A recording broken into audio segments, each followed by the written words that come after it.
meus amores! Sejam bem-vindos de volta a mais um episódio da minha série Contém Spoiler. Hoje o episódio pra mim tá sendo muito legal de gravar, porque vai ser o meu primeiro romance de época. O episódio de hoje também é muito querido, porque é o livro da parceria com a Planeta Azul, com essa editora maravilhosa, que tem colaboradores incríveis e super fofos. Então vamos lá, que o episódio de hoje pra mim tá super legal de gravar.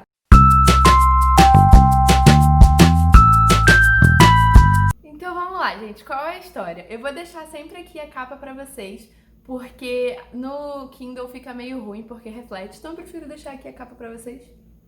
Não sei, na edição, qual vai ser o tamanho dela. E do que se trata a história? Gente, é um romance de época. O livro se passa em 1763. Então o vocabulário é muito legal de ler, porque é um vocabulário bem robusto. E o livro, ele é feito praticamente inteiro em diálogos. Então é muito legal, porque é uma leitura bem fluida, porque é o tempo todo conversa. Você se sente o tempo todo realmente participando de conversas. Então vamos ao que interessa, né, gente? Que a gente quer saber mesmo é da história. Do que se trata Os Malogrados? A história, ela roda principalmente ao redor de dois personagens, que é a Marta e o Lúcio. O Lúcio, ele é o príncipe de Castelha, onde a história é Castelha, a minha pronúncia foi Castelha, vocês me conhecem, vocês sabem que a minha pronúncia pra mim aqui tá certa. Então a história se passa em Castelha, em 1763. O Lúcio é príncipe, o pai dele, que é Dom Guilherme, é o rei. E, bem, a história, ela é praticamente o romance entre a Marta e o Lúcio. Por que eu tô dizendo que a história roda ao redor deles? Porque todos os personagens, tudo que aparece, tá sempre relacionado com eles dois e acaba voltando pra eles dois. Mas qual é a história, afinal de contas? Dom Guilherme é o pai de Lúcio. Ele é um rei totalmente errado, assim, ele não tá ligando nem um pouco pro povo dele, ele quer mais é ficar mais rico possível e contar com mais luxos. Eu sou rica! E deixar toda a nobreza e toda a corte recheada de luxos e coisas caras e farturas à custa do povo. E quem é a Marta? Não é? Quem é essa mulher que o Lúcio é apaixonadíssimo? A Marta, ela é uma querida, ela é uma fofa, eu fiquei muito apaixonada pela Marta. E ela é uma filha de família. Ela é uma filha de uma família. É claro. E ela é filha de um casal que era nobre, era da corte e foi expulso. Eu não sei o termo correto pra isso, mas eles foram expulsos da corte porque o pai dela foi acusado de desviar diamantes. A principal riqueza de Castelha, a principal forma de renda deles, de exportação e tudo mais, são os diamantes. E o pai da Marta ficava responsável por isso e ele estava sempre desviando diamantes para a família dele, para ficar cada vez mais rico, só que o rei descobriu e tirou ele da nobreza. Então eles são uma família que acabou de virar do povo e não tá sabendo muito bem lidar com isso. A Marta tá super conformada, para ela tudo bem, mas os pais não aceitam o fato deles não participarem mais desse lado da sociedade mais nobre. Então essa é a família da Marta. E como a história roda ao redor da Marta e do Lúcio, quem chega nessa história e também vai ser uma super protagonista é a dona Constantina. Ela é a madrinha da Marta e ela vai chegar com o neto dela, que é o Abelardo, que é o cara que todo mundo tem a expectativa de casar com a Marta. Mas a Marta está apaixonada por Lúcio. Só que os pais de Lúcio, que são o rei e a rainha, não querem mais que ele fique com a Marta, querem separar esse casal, porque a Marta faz parte dessa família que foi deposta. E no meio dessa história de amor, que a gente não sabe o que vai acontecer, Dom Guilherme, que é o rei, ele quer cada vez mais controlar mais o povo, e vamos lembrar que estamos falando de um livro que se passa em 1763, ele chama para Castelha o Mauro Bragança, pronunciem da forma que vocês quiserem, a minha pronúncia tá certa, é Bragança, que é o pior inquisitor atual de Roma. E ele vai a Castelha para travar essa caça aos cristãos novos, aos antigos judeus, né? Essa galera que estava sendo perseguida pela Inquisição. E ele chega a Castelha para batalhar por isso, para matar geral, em nome da igreja, em nome de uma fé única que se volta a Deus. Então, gente, a história é praticamente isso, assim. A história roda ao redor. É claro. Roda ao redor. Eu tô excelente hoje em pleonasmos. Então, gente, a história é praticamente isso. É essa caça do Mauro Bragança a todo custo pelos cristãos novos. É o romance da Marta com o Lúcio, mas também tem a chegada do Abelardo. Então a história é praticamente isso, é um romance de época, então também vai trazer muitas questões históricas, a própria Inquisição, o próprio movimento da igreja em relação aos escravos, a própria escravidão, os quilombos. Tem uma crítica bem forte à igreja, silenciosa, mas é implícita à igreja, a essa coisa, aos pensamentos retrógrados da igreja, em relação ao mesmo ao racismo, em relação a matar em nome de Deus, em nome de uma fé única cristã. Então o livro traz muito essa crítica em forma de opinião dos personagens. E esse livro tem uma coisa muito legal também, que todo capítulo começa com uma citação de um grande nome. Então tem citação do Leonardo da Vinci, tem várias citações muito legais. Vamos pro spoiler. Então, gente, vamos honrar o nome desse programa e vamos falar da história mesmo. Vamos começar, eu vou tentar dividir em partes, tá? Pra conseguir falar de todo mundo e contar a história de uma forma coerente pra vocês. Porque tem micro-histórias que acontecem dentro do livro. Mas vamos começar pelos pais da Marta.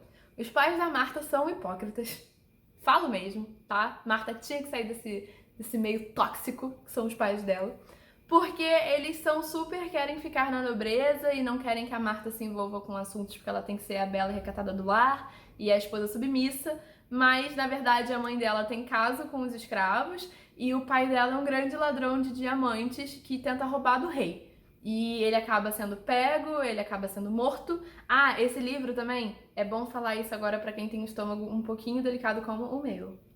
Ele tem algumas passagens de tortura, porque alguns personagens são torturados. Não são grandes coisas horríveis, assim, dá pra ler. Mas eu que fico impressionada, eu fiz uma mini maratona de Friends pra poder tirar isso do meu sistema.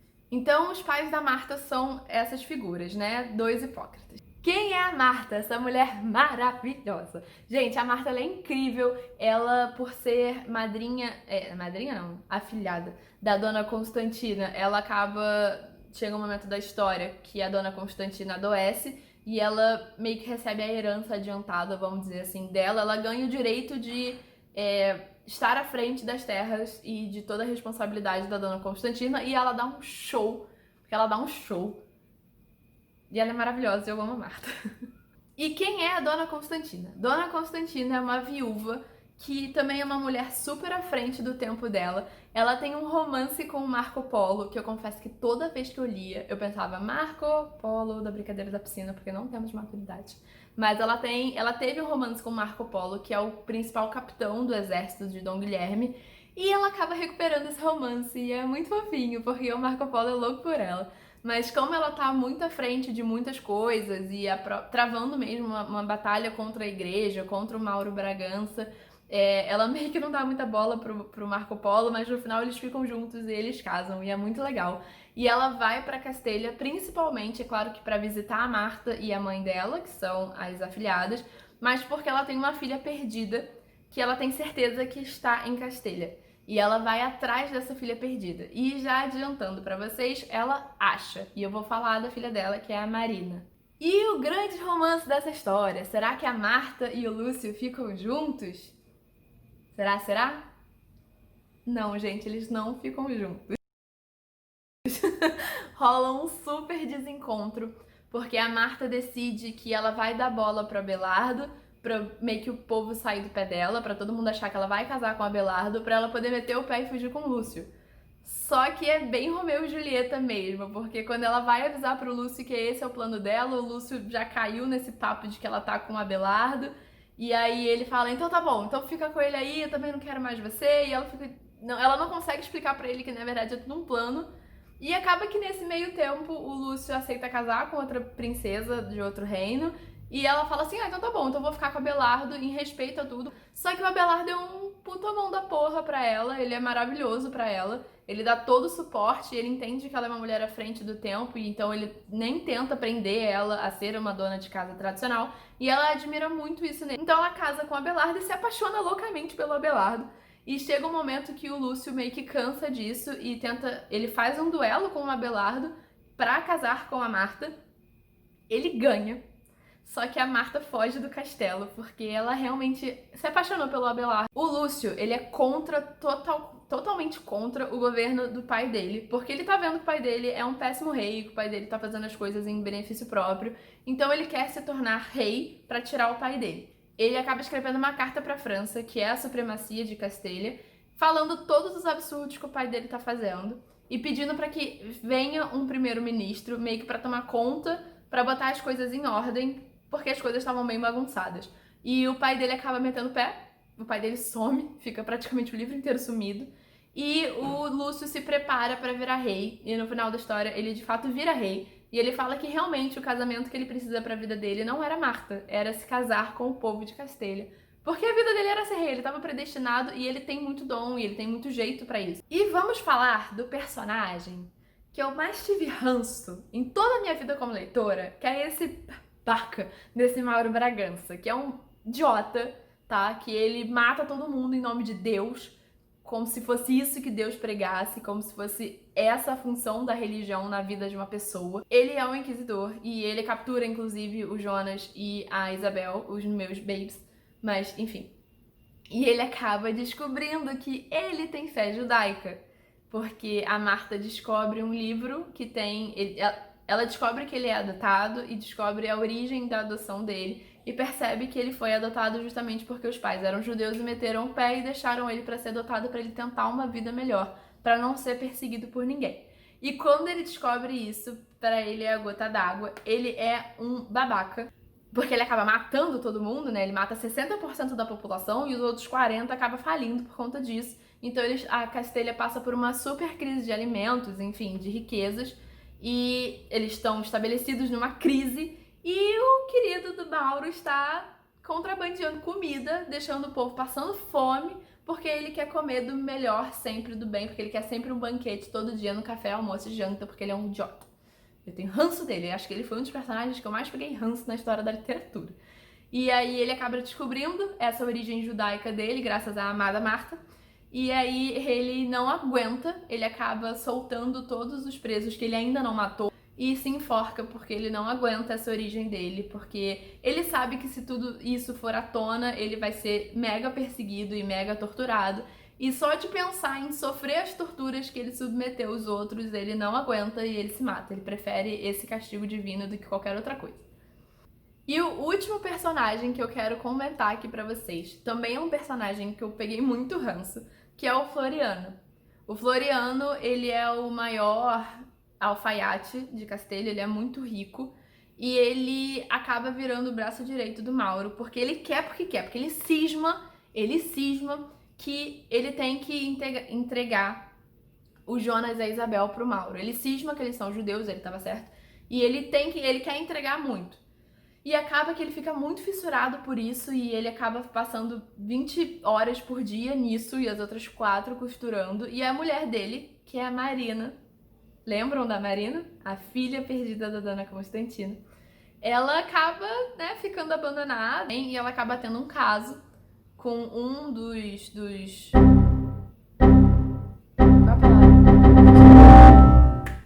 Ela acaba tendo um caso com um dos funcionários do Floriano. E um dia ele chega em casa mais cedo, pega ela na cama com esse funcionário, carrega ela pelos cabelos, e entrega pro Mauro. E ela é apedrejada e queimada em praça pública. Mas a Dona Constantina, ela é muito protagonista nessa história, então ela também é uma das maiores responsáveis pela queda desse controle da igreja sobre a população, de descobrirem a origem do Mauro, enfim, ela é responsável pela sobrevivência da Isabel e do Jonas, então ela também, e ela casa, eu fiquei tão feliz que ela casou com o Marco Polo. E, enfim, acho que eu falei de todos os personagens, e falando dos personagens, eu acho que eu falei toda a história pra vocês. Eu achei melhor contar em partes, porque realmente são pequenas histórias paralelas que fazem essa história grande acontecer. São pequenas peças de um quebra-cabeça, então eu achei legal fazer esse vídeo dessa forma, montando as pequenas peças e depois mostrando o todo pra vocês. O todo é esse, a Marta fica com o Abelardo, ela foge pra ficar com ele, fica tudo bem, ele se torna médico, a dona Constantina fica super saudável, ela acaba adoecendo, ela fica super saudável, casa com o Marco Polo. O Dom Guilherme, ele morre também, porque a França descobre tudo isso que ele faz, e o Lúcio vira o grande rei de Castelha e se casa com o povo, e ele é um dos melhores reis que Castelha já teve. E a história é muito legal, o vocabulário é muito rico. Eu queria agradecer especialmente a editora Planeta Azul por confiar aqui no Contém Spoiler, por fechar essa parceria com a gente. E é isso, gente. Eu espero que vocês tenham gostado de mais um episódio da minha série Contém Spoiler, sempre tentando e falhando nessa hashtag. Eu acho que se eu fizer assim é melhor. Eu vejo vocês na semana que vem. Se você gostou desse vídeo, já dá aqui o seu like, já comenta aqui uma pessoa pra ler esse livro com você, porque ele realmente é muito legal. E é isso, gente. Eu espero vocês na semana que vem.